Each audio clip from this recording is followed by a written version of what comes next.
Thank you. Welcome back to ASSSSCAT. We are improvising here. This is our improv show, and now we need to inspire Andy Richter for his monologue. Dunk. What's that? Dunkster. Dunk.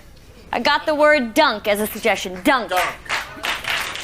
All right.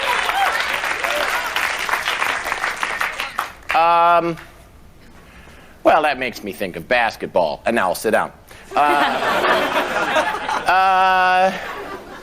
No, I was a fairly sporty youth. I played a number of different sports, but the ADD always got in the way.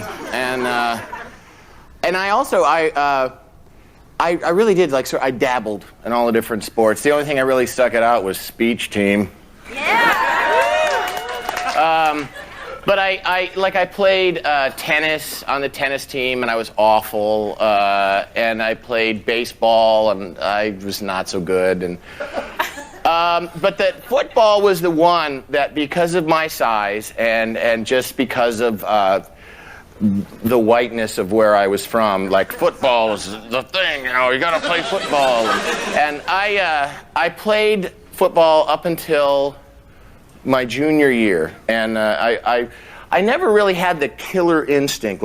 I would see there was this Lord of the Flies transformation of all my friends to where there was a time where there was one kid who was just an ass who it was when we were sophomores and we were scrimmaging the freshmen, and he took out a freshman's knee and gave him a compound fracture and then high-fived everybody because there was a bone sticking out of the kid's leg. And that's where you kind of stand there just feeling like, I'm in the wrong place. Again, very simple. We're 4 for 4 with great monologues here, and I'm not surprised.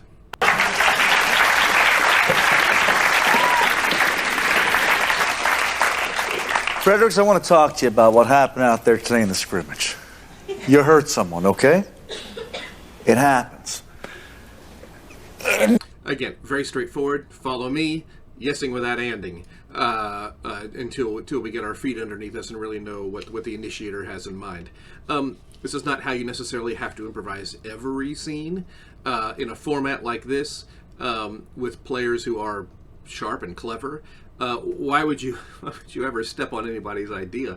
And if you need to just kind of sit there and nod, as we saw from Matt Walsh there, go for it. Let's let Mr. Roberts here get his idea out, and that might take some yesing without anding for that to occur.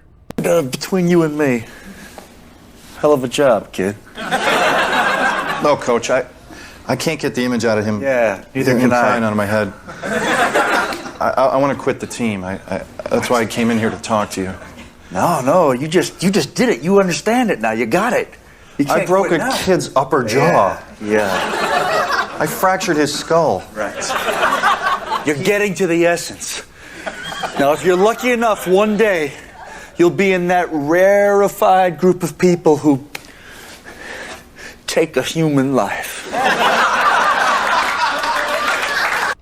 Very, very fun, very, very nice. And again, this is crystal clear. All these scenes, there's been no confusion as to what's going on and what role everyone has in it.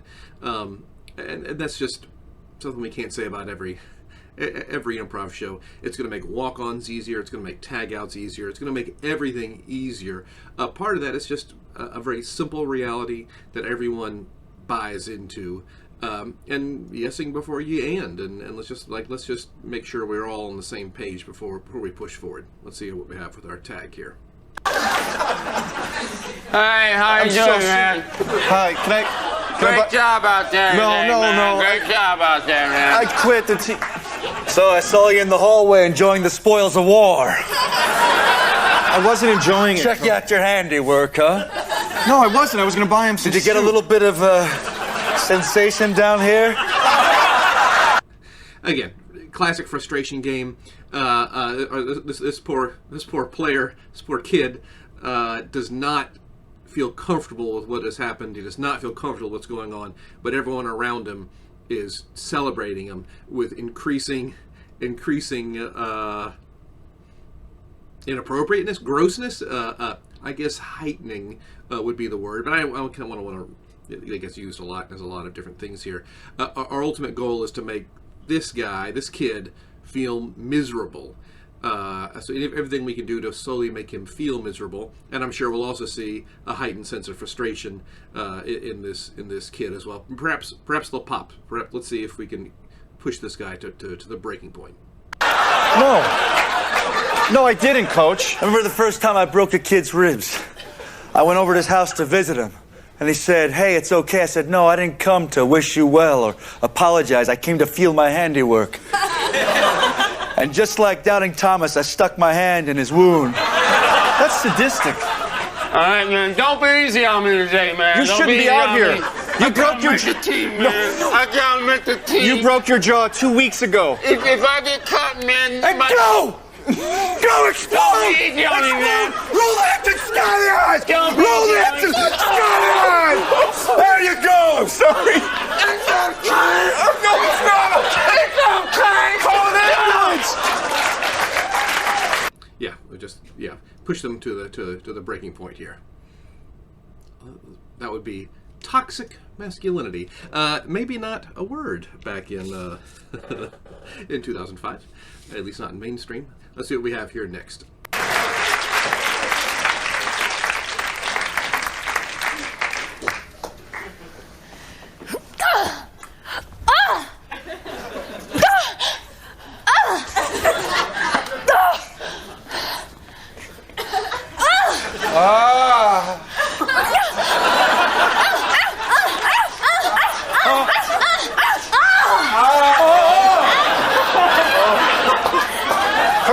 Hurry up, Ronnie, hurry up. Come on. Get off the cart, Ronnie. Come on. Hurry up. God damn it. I'm not sure if people remember. I've forgotten the woman's name now. Proof that this is live here. Who was a female tennis player, very good tennis player who was renowned for making big noises as she played, and I was probably from this time. Of course, there is some sexuality here as well, and of course, Dum Dum Ronnie being so slow as the ball boy, interfering with this oddly erotic tennis match.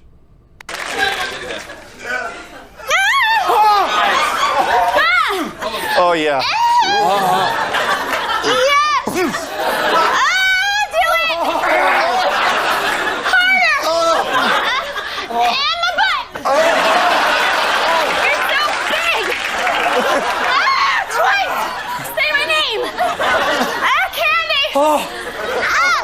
And again, I just want to pause it here. This is only as erotic as the reaction is big, and these ladies can be as gross as they wish, and there will be some fun to that, the spectacle nature of people saying gross things. But to make the whole of this work, we need the reaction to it. Nothing is remarkable, nothing is gross, nothing is cool, nothing is whatever you want it to be, unless there's another performer on stage giving you that reaction. That really tells us what's going on. So I think the ladies are doing most of the heavy lifting, but these reactions are keeping everything moving.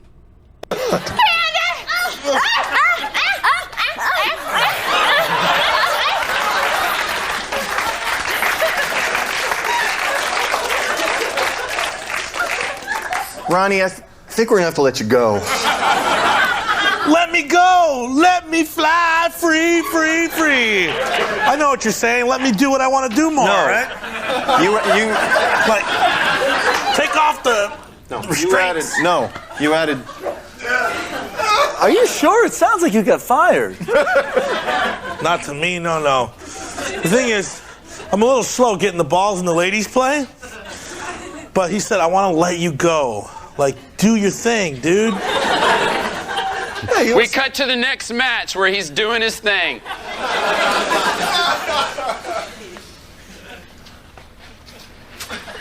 Whoa! What are you doing, Ron?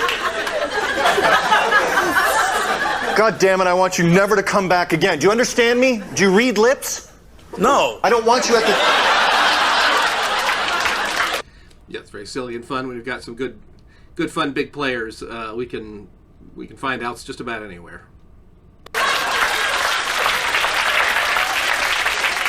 Okay, speech team, are you ready? Yes. Yeah, let's go. Speech Let team. us go right now. Okay. Podium? Is this a podium you ordered? Absolutely, thank you. The microphone is adjustable, gentlemen. Good luck with it. That means it moves into any place you want it to go. And we know that your topic is pennies, so go ahead. Would you like to go first? Yes, thank you. There you go. Again, we're just setting the rhythm right now. This is all drum and bass at this point. Where our guitarists and singers are about to come in. But again, something I would never not expect from some top flight performers, especially in this style of show, is that we're not going to push forward until we really know what's going on. We even had a podium brought out.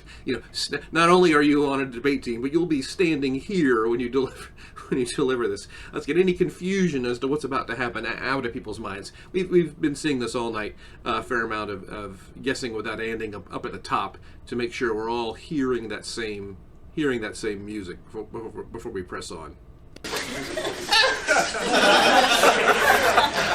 Pennies. Hey, debater. Hey, debater. Come on. What you got?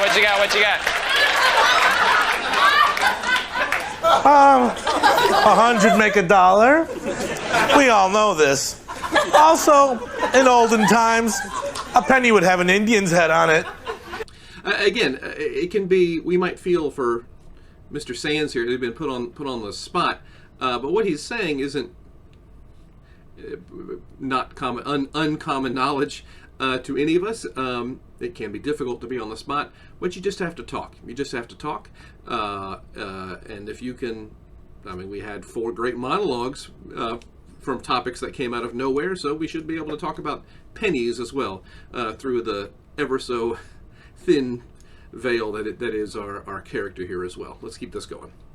Hey-oh, you can't debate-oh. Hey-oh, you can't debate-oh. Nowadays, we have Abraham Lincoln, our 16th president, right on the penny itself. Joke! Thank you very much. Welcome back. Welcome back to ASSSSCAT, the improvised show. All we need is a word to inspire Tina.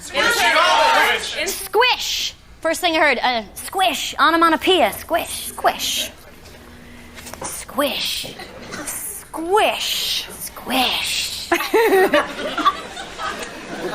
Squish makes me think, of squish. You squeeze things, sometimes just for the pleasurable sensation of squishing them, like all those little squish toys and stuff that animals love so much. But also you squeeze things, you squeeze fruit to get the juice of it, to get wine. You squeeze grapes with your feet. Again, lots of great details here. Clearly she doesn't have a story at her fingertips and may do a little bit of tap dancing here to find one, or not. But this is kind of a verbal brainstorming, but we just need to go through that and hear all those things. You squish toys, you squish fruit to make wine, and just kind of a one-person word association that's happening right now. But each of those specifics is going to be a scene. We now have animals with chew toys. We now have wine. We're getting these specifics that might inspire a scene later, as opposed to just squish. I don't know, squish. Just start talking. Just start talking. This is a top shelf. Squish also made me think of bugs and stepping on bugs. When I was a kid, we had and this was the 70s, the 1970s. We had a big gypsy moth infestation one or two summers, and there would be caterpillars everywhere, just everywhere, caterpillars, and the trees would get these webs in them that they just looked like mummy trees, like ghost trees, and the whole thing was very creepy. But a lot of creepy things happened in the 70s. The bicentennial was happening around the same time. That was creepy. I grew up near Philadelphia. The bicentennial was a huge deal. Well, you probably don't remember the bicentennial. People would just paint stuff red, white, and blue, and everybody had like flag pants and flag halter tops, and we'd go down and see the Liberty Bell. I've seen the Liberty Bell like 60 times. And there was, people, you'd go like... And again, this isn't like... These aren't stories that you would share like, oh, I heard this great story from Tina Fey about seeing the Liberty Bell 60 times. You know, it's doesn't need to go beyond here. And I think sometimes we worry, I don't have anything interesting to say, so I can't really say anything. And I think we're seeing a fantastic example of just speak truthfully with a level of detail. Mention people, by name that we don't know. That's totally fine. And just details. Yes, the gypsy moth infestation. There were webs on the trees. It was like a mummy. Again, that's not going to win anybody a Pulitzer, but it is that level of detail and specificity that's going to make this story resonate, both with the audience and with the players. To the Franklin Institute, and people were dressed up like Benjamin Franklin. Squish. Again, totally fine. This was outstanding. Outstanding.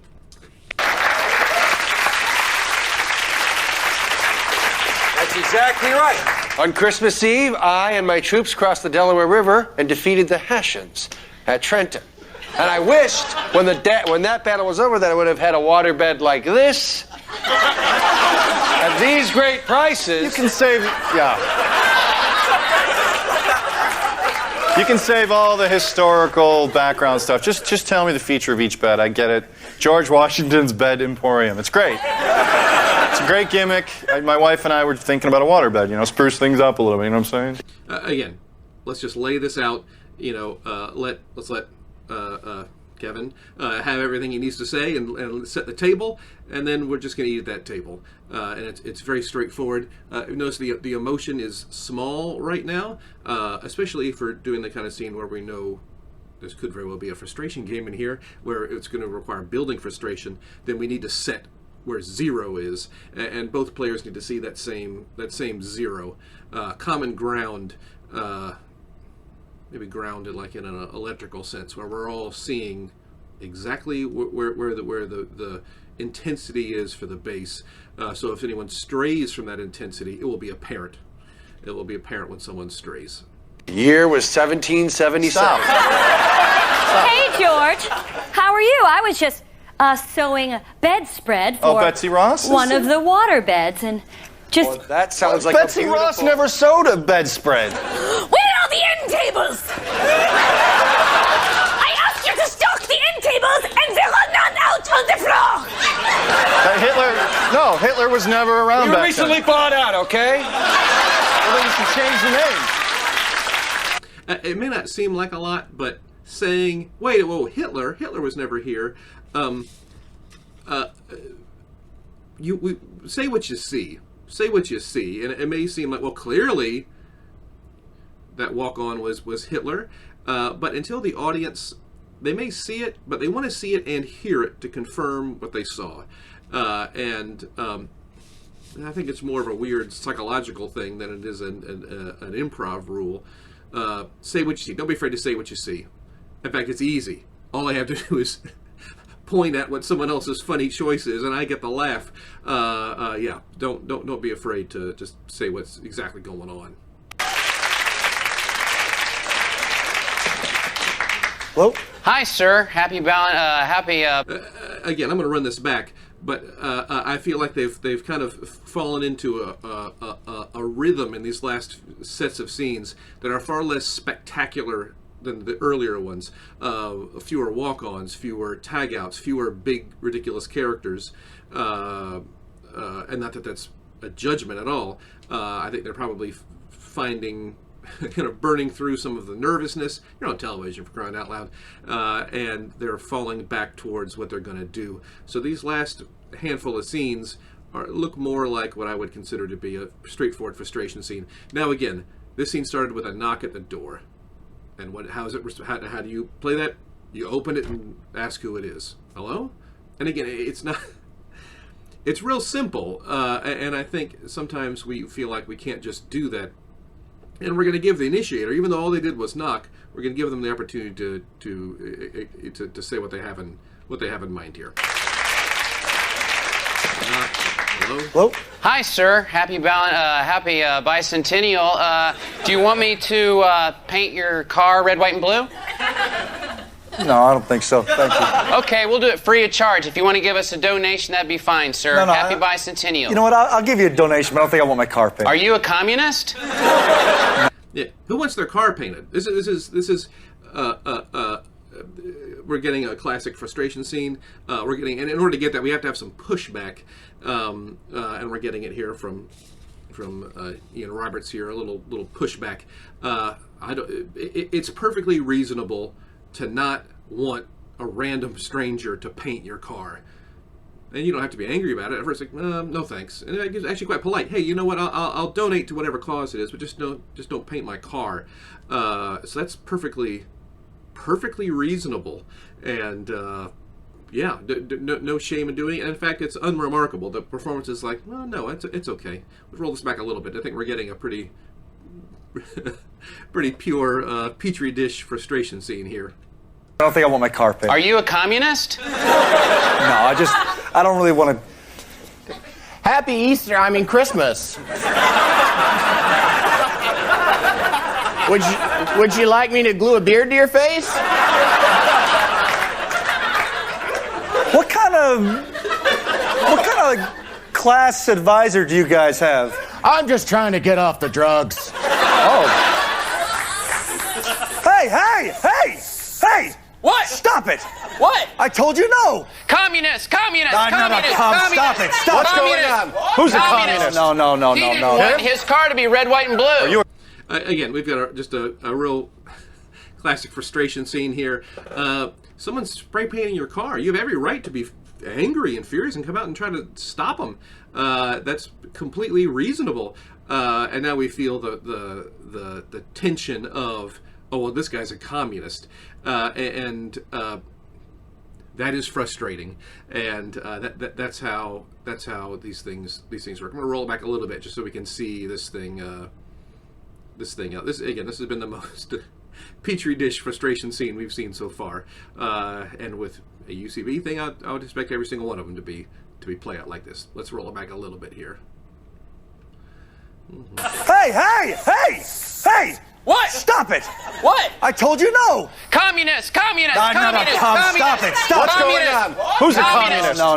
He didn't want his car to be red, white, and blue. Are you a communist? I'm not a Who communist. doesn't want their car to be red, white, and blue? That's 3 colors. Go do hers. I pledge allegiance to the flag of the United States of America And to the republic for which it stands.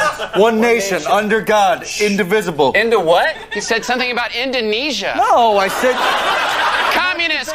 I'm not a communist. What's your favorite color? Oh, green, probably. Oh, mine's red, white, or blue. Look, I want that. You're paying for that. You're paying for a new paint job. Oh, really? That's flat paint. I'm going to the Pentagon. Again, very straightforward. As the reasonable person, you have every right to be upset and angry if someone's just painting your car.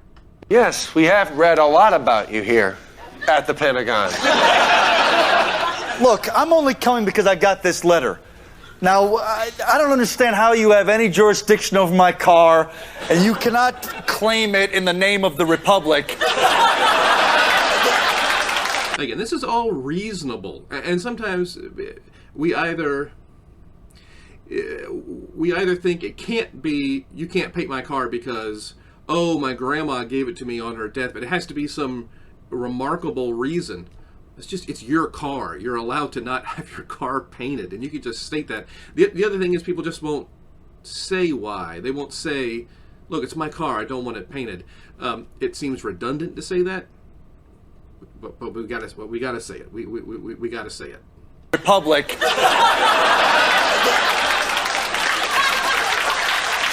And that was the end. A fine end and a fine scene. Thank you for coming in. We've had some surprising findings that I wanted to talk to you about. Oh, of course. I would love to discuss findings surprising. As you know, we've been testing the psoriasis medicine on all of the larger apes and smaller apes that we have here in the lab. Of course. And we found a pretty interesting side effect. Really?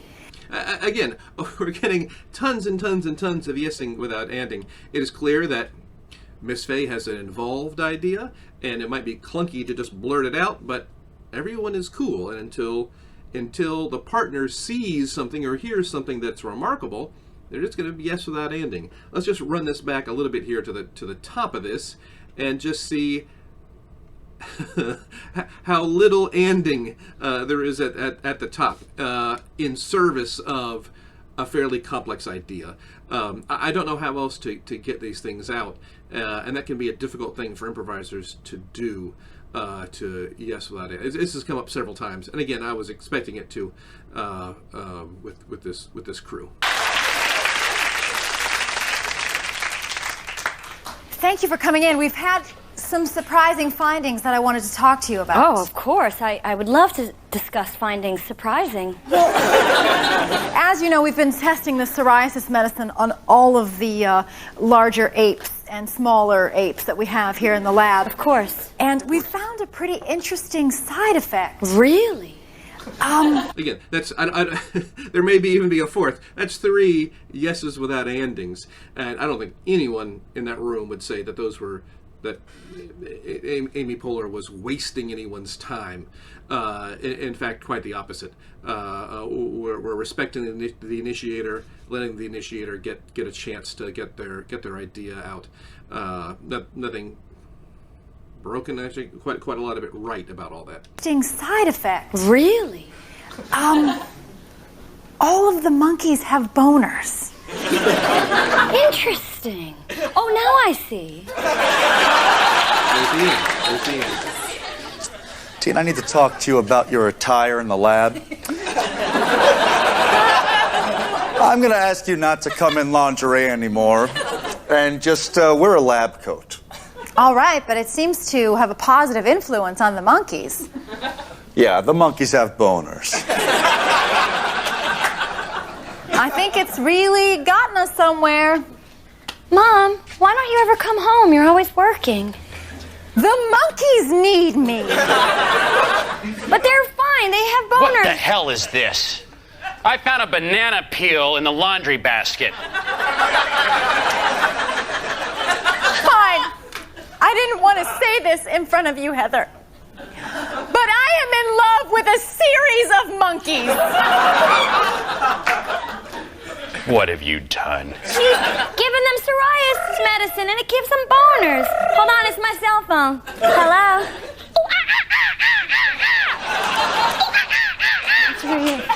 Hello?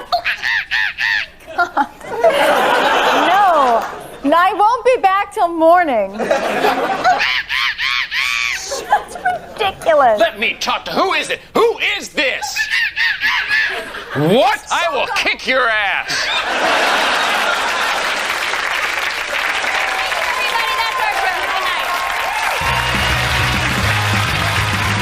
Hey, that was great. Very cool. Let's let them... Great. Soak in their applause. Big stars. Well, I was going to let the people who produce this have some time in the spotlight here, but that was that was fantastic. I think the realities of doing this for television and for a TV crew certainly had an effect on what's going on. It got everybody a little anxious, and the tags and walk-ons were coming fast and furious. Not a judgment about that at all. In my brain, I was expecting an intense breakdown of frustration games. We saw some at the end, and I think if anything, I'm going to say patience at the top, even though things were initiated fairly aggressively with follow me after follow me style initiation. The partner always waited to really jump in and play until they really understood what was going on, and that's just That's sharp play. That's sharp play all around. Well, that's it. That's all for that. That was a long one. This will probably get chopped up into several segments, I imagine. But that's that. If you're enjoying this, please do like and subscribe, and ring that bell, and you know how all that works. If you have any questions, feel free to send them along in the comments. If you have a video you want me to look at and say what I have to say about it, please put that in the comments too. A lot of times the videos that are out there online, sometimes the audio quality can be poor. I'll do my best. Some may need to have a lot of warning stickers on them. Some I may struggle with hearing as well, but I'll certainly do my best. That's it, everybody.